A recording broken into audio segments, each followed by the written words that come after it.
Hello guys, Vishwajit Banik this side. And आज मैं इस वीडियो में आप लोगों को कुछ इम्पोर्टेंट चीज़ बताना चाहता हूँ कि ये जो स्ट्रगल है जिम खोलने का, वो त्रिपुरा जिम ओनर्स फोरम ने कैसे किया और हमने क्या क्या चीज़ किया है जिम को खुलवाने के लिए। तो उस स्ट्रगल के बारे में मैं चाहता हूँ कि आप लोगों को भी जानकारी मिले। और सबसे पहले मैं एक चीज़ आपको दिखाऊंगा। ये है एक न्यूज़ लेटर 2016 जून में रिलीज़ हुआ है WHO के ऑफिशियल वेबसाइट से। और इसमें लिखा है कि you can avoid wearing mask while you are doing any exercise. Details में दिया गया है। अब तक WHO ने एक्सरसाइज के बारे में कोई भी चीज़ नहीं बोला था, लेकिन आज उसने एक न्यूज़लेटर में ये लिखा है। इसका मतलब है WHO भी चाहता है कि जिम्स ओपन हो और लोग वर्कआउट करें, लेकिन जो हमारा इंडिया का गवर्नमेंट है, उन लोगों का जो रवैया है वो हमें समझ में नहीं आ रहा है। मैं आज आपको पूरा डिटेल्स बताऊंगा इस वीडियो में, तो इस वीडियो को आप अंत तक ज़रूर देखिए। और आप सोचिए कि एक कॉमन मैन के लिए कितना मुश्किल होता है स्ट्रगल करना, स्ट्रगल करके आगे जाना, अपने एप्लीकेशन को सबमिट करना। तो हर एक चीज़ मैं आपको बताऊंगा इस वीडियो में डिटेल्स में, आप देखते रहिए। इस वीडियो में मैं किसी भी ऑफिशियल का नाम नहीं लूँगा, किसी भी पोस्ट का नाम नहीं लूँगा, नहीं तो डिफेमिंग हो जाएगा। तो मैं आपको बस ये वीडियो इसलिए बना रहा हूँ ताकि आप लोगों को पता चले कि कॉमन मैन का स्ट्रगल कितना लंबा होता है। तो जब ये लॉकडाउन शुरू हुआ था 17 मार्च 2020, सबसे पहले ऑर्डर आया कि school, gym, college, swimming pool और सिनेमा हॉल्स ये सब बंद रहेंगे। तो 17 मार्च से जिम बंद हो गए और ऑर्डर आया 30 मार्च तक। तो हमने सोचा ठीक है, 15 दिन जिम बंद रहेगा, इट्स ओके। लेकिन लॉकडाउन एक्सटेंड होता गया। तो जैसे ही मार्च गया, अप्रैल गया, मई आया, तो मई में 17 तारीख को लॉकडाउन खुलने वाला था। हमारे सबके मन में एक आशा था कि खुल जाएगा, शायद जिम भी खुल जाएगा, एक साथ खुल जाएगा, चलो ठीक है। लेकिन कोई गाइडलाइन नहीं निकल रहा था गवर्नमेंट की तरफ से। जो MHA है, हाँ, उसने कोई गाइडलाइन नहीं निकाला जिम्स के लिए। तो हम लोग जो है, हमारा यहाँ पे जो कॉमन एसोसिएशन है, एक जो अपने आप को बॉडी बिल्डिंग का एक एसोसिएशन बताता है, उस एसोसिएशन के पास गए। हमने उनको बोला कि हमारा ये तो प्रॉब्लम हो रहा है, क्योंकि हमको रेंट देना है। मेन प्रॉब्लम है रेंट, क्योंकि जिम्स जो है उनका रेंट 5-10 हज़ार नहीं होता, उनका रेंट होता है एटलीस्ट 30,000 से स्टार्टिंग होता है। 30, 40, 50,000 ऐसा होता है रेंट, क्योंकि बहुत ज़्यादा स्क्वायर फुट एरिया कवर करता है वो जिम, आप वो सोचिए। और अगरतला में कॉस्ट ऑफ प्रॉपर्टी बहुत ज़्यादा हो गया है ना। तो हमने बोला एसोसिएशन में कि हमको ये प्रॉब्लम हो रहा है। तो उन्होंने ज़्यादा कुछ ध्यान नहीं दिया और हमें बोला कि आप लोग रुक जाओ, लॉकडाउन खुल जाता है तो हम उसको देखेंगे। तो वो हमसे नहीं हुआ। हम कैसे रुक सकते हैं, किसी के भरोसे तो नहीं रुक सकता ना, क्योंकि हमने अपना बिजनेस करना है। और हम बिज़नेस कुछ उल्टा सीधा बिज़नेस नहीं कर रहे हैं, फिटनेस का बिज़नेस कर रहे हैं। And fitness is not only a business, it's something to improve the society, improve the people of society. कितने लोग आते हैं, डायबिटीज़ के मरीज़ आते हैं, शुगर के मरीज़ आते हैं, है ना, शुगर, डायबिटीज़, फिर हाइपरटेंशन के लोग मरीज़ आते हैं। एक एक एक एक लड़की आई थी, मुझे याद है, she had a height problem. 3 months उसका 1 इंच हाइट बढ़ गया।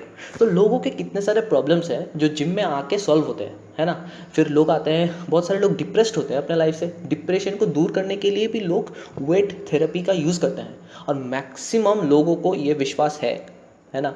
मैं कुछ यहाँ पे कुछ भाषण नहीं दे रहा हूँ, मैं जो सच है वही बोल रहा हूँ। तो ये सब हो चुका था। हमने एसोसिएशन में अप्रोच किया, उन्होंने कोई रिप्लाई नहीं दिया। उसके बाद हम यहाँ पे एक एफिलेटेड एसोसिएशन और एक है, वहाँ पे गए। तो वहाँ के जो अधिकारी हैं, मैं उनका नाम नहीं बोलूँगा, तो वहाँ के जो अधिकारी हैं उनको हमने बोला कि सर हमारा ये प्रॉब्लम है। उन्होंने कहा हाँ, तुम लोग तो बहुत जेन्युइन प्रॉब्लम लेके आए हो, तो मैं तुम लोगों को एक लेटर देता हूँ, तुम इसको जाके वहाँ पे ऑफिस में दे आओ और शायद तुम लोगों का कुछ प्रॉब्लम सॉल्व हो जाएगा। तो हमने वो लेटर दिया और वेट किया 3-4 दिन, लेकिन कोई रिज़ल्ट नहीं आया वहाँ से। उसके बाद हमने क्या किया, हमने अपनी तरफ से एक लेटर लिखा और लेटर लिख के उस लेटर को यहाँ के जो सबसे उच्च अधिकारी हैं उनको दिया। तो उनके होम एड्रेस पे दिया, उच्च अधिकारी के। तो वहाँ से भी कोई रिस्पांस नहीं आया। फिर हमने सोचा कि चलो रिस्पांस ऐसा नहीं आता है, फिर हम मीडिया में जाते हैं। तो मीडिया में हम गए। मीडिया एक हेडलाइंस त्रिपुरा, जनोतार कॉलम, एक ये 2 सोशल मीडिया न्यूज़ चैनल्स हैं। तो वहाँ पे हम गए और उन्होंने हमारा इंटरव्यू लिया और हमने वही बोला कि गवर्नमेंट को हमने अप्रोच किया है और हम चाहते हैं गवर्नमेंट हमें रिस्पॉन्ड करे कि हम हमारा जो ये प्रॉब्लम है हमें एक सोल्यूशन प्रोवाइड करे कि हम क्या करें, क्योंकि इतना रेंट देना, बैंक का ईएमआई देना, हमारे हर एक जिम में 3 से 4 ट्रेनर्स हैं, उनका उनका सैलरी देना, मेंटेनेंस स्टाफ है उनका सैलरी देना, कहाँ से हम लोग अफोर्ड करेंगे? और तो हम लोग क्या करेंगे? आप एक सोल्यूशन दे दीजिए, क्योंकि हर एक बिज़नेस खुल चुका है। अब आप देखेंगे मार्केट में आप जाएंगे तो आपको पता चलेगा कि लोग जो मास्क पहनते हैं ना, वो भी यहाँ तक पहनते हैं, कुछ लोग ऐसे लगाते हैं मास्क। तो अगर ऐसे ही लगाना था और इतना स्ट्रिक्ट रूल्स करना था, फिर जिम क्यों बंद है? एक यही सवाल है मेरे मन में और मुझे एक आंसर चाहिए बस, कि एक सोल्यूशन चाहिए, कि आप लोग एक सोल्यूशन दे दीजिए, क्या करना चाहिए हमें। उसके बाद ये सब छोड़िए, ये सब बात, फिर उसके बाद क्या हुआ, हम लोग मीडिया में गए, वहाँ से भी कोई रिस्पॉन्स नहीं आया। फिर एक र्यूमर ऐसा फैला कि 17th ऑफ मई को खुल जाएगा, जिम खुल जाएगा। ठीक है, उसके बाद भी नहीं खुला। हम लोग बहुत उदास हो गए, क्या करेंगे हम, क्योंकि हमारा जो रेंट का बर्डन है वो सबसे बड़ा बर्डन है, वो बढ़ता चला गया है ना। मार्च, अप्रैल, मई, 2.5 मंथ्स हो गए। तो फिर उसके बाद हम लोग गए और एक उच्च अधिकारी के पास गए। पहले तो उन्होंने बोला कि हाँ, आप लोगों का प्रॉब्लम जेन्युइन है और बाकी सब मार्केट खुल गया है। यहाँ पे अगरतला में एक मार्केट है हॉकर्स कॉर्नर, वो बहुत ज़्यादा कंजस्टेड मार्केट है, आप सब लोग को पता है, वो बहुत ज़्यादा कंजस्टेड मार्केट है। वहाँ पे आप जाओगे तो आपको सांस लेने का जगह नहीं मिलेगा, इतना ज़्यादा सफोकेशन होता है वहाँ पे। तो एयर का बहुत क्वालिटी जो है, एयर का क्वालिटी जो है बहुत ही ख़राब है वहाँ पे। वो मार्केट खुल गया था। उसके बाद तो उन्होंने कहा था कि हाँ ठीक है, आप लोग एप्लीकेशन दीजिए, एप्लीकेशन में आप लोग लिखिए कि आप लोग क्या क्या मेजरमेंट लेने वाले हैं, जिम को खुलने के बाद आप लोग क्या क्या करेंगे ताकि लोग सेफ़ रहें। तो हमने एक एप्लीकेशन दिया, उसमें लिखा कि हम लोग स्कैनिंग करेंगे, उनका थर्मल स्कैनिंग करेंगे, आरोग्य सेतु ऐप होगा जो सेफ स्टेटस दिखाएगा और तभी हम एंट्री देंगे। हर एक इक्विपमेंट को सैनिटाइज करेंगे। एक टाइम पीरियड में जैसे 1 घंटे में ये 10 से 12 लोग ही होंगे, वो भी square foot of the gym, मतलब square foot area of the gym पे बेस्ड करके। तो ये सब मेजरमेंट हमने दिया था उनको और उन्होंने बहुत ही प्रॉमिसिंग तरीके से हमें कहा कि हाँ ठीक है, हम लोग ये सोचेंगे इसके बारे में, आप लोग आइए 2 दिन बाद। तो फर्स्ट हम लोग गए 30th को, उसके बाद हम गए 2nd को, उसके बाद हम लोग गए 4th को, उसके बाद हम लोग गए 6th को, है ना। तो हर एक दिन एक नया एप्लीकेशन और एक नया प्रॉमिस। फिर 6th के बाद हमें बोला गया कि 8th को कोई पॉजिटिव न्यूज़ आने वाला है, अगर 8th को कोई पॉजिटिव न्यूज़ नहीं आता आप लोग 10th को आइए। तो 10th को हम लोग 8th को नहीं गए क्योंकि कोई न्यूज़ नहीं आया। उसके बाद 10th को बहुत बारिश था तो हम लोग 11th को गए। तो 11th को जाने के बाद उन्होंने कहा कि आप लोग फिर से एक एप्लीकेशन दीजिए। तो हमने कहा सर हमने तो ऑलरेडी एप्लीकेशन दिया था। हम तो बोले नहीं, आप एक फिर से एक एप्लीकेशन दीजिए और उसमें क्या स्टेप्स लेंगे वो बताइए। तो फिर से हमने एप्लीकेशन लिखा, फिर उसको दिया। फिर उसको देने के टाइम पे वो ऑफिस से निकल चुके थे, इसलिए दूसरे दिन फिर आए, फिर आके हमने एप्लीकेशन दिया, मतलब 12th। उसके बाद 13th 14th हमने वेट किया, 15th को कोई रिस्पॉन्स नहीं आया। फिर 15th को हम लोग गए उनके ऑफिस में और हर एक बार हम लोग जब उनके ऑफिस में जाते थे हमको 2.5 से 3 घंटे तक वेट करना पड़ता था। तो जैसे ही हम लोग जाते थे, जाने के तुरंत बाद नहीं मिलता क्योंकि बहुत उच्च अधिकारी हैं, वो बहुत बिजी है। एंड आई रियली अंडरस्टैंड कि एक ऑफिसर के पास बिल्कुल टाइम नहीं होता लोगों को सुनने के लिए, लेकिन फिर भी वो अपना टाइम निकाल के करता है, that is the duty. But still 15th को हम लोग जब गए थे उनके पास, उन्होंने हमें वेट करवाया, है ना। 2-2.5 घंटे हमने वेट किए। वेट करने के बाद फिर अचानक से अंदर से एक आदमी आता है और आके बोलता है कि भाई वो तो आपके साथ मुलाकात नहीं करेंगे क्योंकि वो बिज़ी हैं। तो हमने कहा कि फिर कब? बोले कि नहीं, कुछ कुछ बताया नहीं। तो ये जो चीज़ है, मतलब कि ये तो डायरेक्ट हैरेसमेंट हुआ कि अगर आपको नहीं मिलना था सर तो आपने ऐसा क्यों किया। तो ये तो गलत बात है।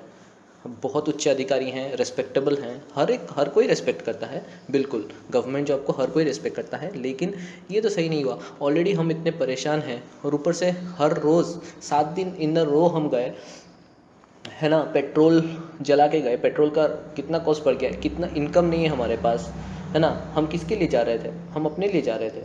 हम किसी मतलब पर्टिकुलर कॉज के उल्टा सीधा कॉज के लिए तो नहीं जा रहे थे ना, हम जा रहे थे ताकि हमारा जिम खुल जाए, क्योंकि सबसे पहले उन्होंने ही कहा था कि हाँ जिम खुल सकता है, क्योंकि अभी तो सब कुछ नॉर्मल है। बट जब हम ये पिक्चर देखते हैं ना, ये जो पिक्चर है, आप देखिए इस पिक्चर में कहीं पे आपको लग रहा है कि कहीं लॉकडाउन चल रहा है या लॉकडाउन का अनलॉक हो रहा है। यहाँ पे देखिए ये आदमी मोबाइल पे बात कर रहा है, मास्क नहीं है। तो ओपन इन द सिटी ये सब चीज़ हो रहा है, और सिर्फ एक पर्टिकुलर बर्डन दिया गया है, एक पर्टिकुलर प्रेशर है जिम्स के ऊपर कि जिम्स नहीं खुलने चाहिए। ऐसा क्यों, वाई? ये जो MHA WHO को फॉलो करता है, तो WHO ने ऐसे बहुत सारे रिकमेंडेशंस दिए हैं जो MHA फॉलो नहीं कर रहा, लेकिन सिर्फ एक चीज़ MHA फॉलो कर रहा है, वो है जिम्स को क्लोज़ करने का।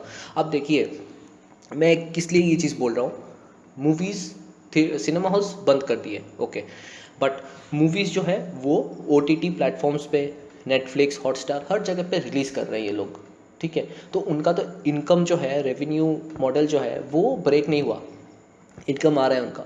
कॉलेज बोलिए, स्कूल बोलिए, जितने एजुकेशनल इंस्टीट्यूशन हैं, they are teaching on online platforms and their revenue model is also not broken, they are having a inflow of money.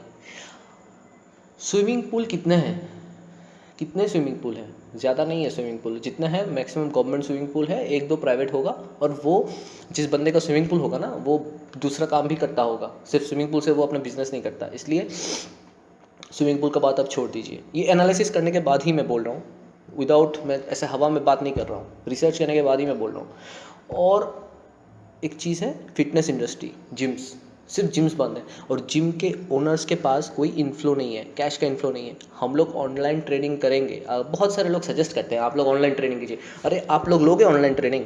आप लोग जो सजेस्ट कर रहे हो, आप लोग ऑनलाइन ट्रेनिंग लोगे? अगर लोगे तो हम देंगे, लेकिन वो कोई नहीं लेना चाहता। वो ऐसे the model does not apply so much in India, okay, and not for Agartala specially, because this is a very small city and Agartala में वो अप्लाई नहीं होता। तो इन सारे चीज़ों का कहने का मतलब एक ही था कि हम लोगों ने बहुत स्ट्रगल किया, लेकिन स्ट्रगल करने के बाद भी कोई आंसर नहीं मिला। तो ये है कॉमन मैन का स्ट्रगल। आप अगर कॉमन मैन हैं तो आपको सफ़र करना है, एंड करेंगे सफ़र, जितना दिन हो सकता है उतना दिन सफ़र करेंगे। सफ़रिंग से क्या आएगा? डिप्रेशन आएगा, है ना। डिप्रेशन के बाद तो पता ही है क्या होता है, डेथ होता है। अब क्या पता क्या हो जाए, कल को मैं ये वीडियो बनाने के लिए रहूँगा या नहीं रहूँगा, दूसरा नया वीडियो डालूँगा कि नहीं डालूँगा वो मुझे नहीं पता। लेकिन इतना बात पक्का है कि मेरे जैसे और भी बहुत सारे जिम ओनर्स हैं, ट्रेनर्स हैं, जो लोग बहुत डिप्रेस्ड हैं। तो इस वीडियो को आप समझिए, मैं इसमें कोई उल्टा सीधा मैसेज नहीं देना चाहता हूँ, मैं सिर्फ एक ही रिक्वेस्ट करना चाहता हूँ जो MHA के ऑफिशियल्स हैं, तो आप जिम्स को खोलने का डिसीजन जो है वो उसको जल्द लीजिए। और अगर आपको लगता है कि जिम्स को बंद करके रखना है तो आप हमें फाइनेंशियल असिस्टेंस प्रोवाइड कीजिए। घर चलाना मुश्किल हो रहा है, 3 महीने हो गए, 3 महीने हो गए, 3 मंथ्स। कल 90 डेज़ कंप्लीट हो जाएगा, 17 जून, 17 मार्च को बंद हुआ था, 17 जून। सर ये कोई मतलब मजाक वाला बात नहीं है, आप लोगों को सोचना चाहिए, क्योंकि आप लोग इतने हायर अथॉरिटी हैं, आप लोगों ने सोच समझ के बंद किया होगा। तो आप लोग ये सोचिए और देखिए आप क्या कर सकते हैं। और अगर कुछ नहीं करना है तो हम लोग तो सफ़र कर ही रहे हैं और सफ़र करेंगे, क्या दिक्कत है। और अगर आप लोगों को लगता है कि मैंने जो बोला है ये सच है, आप इस वीडियो को शेयर कीजिए ज़रूर, ताकि उनके पास ये बात पहुँचे कि कितने सफ़र कर रहे हैं कॉमन मैन।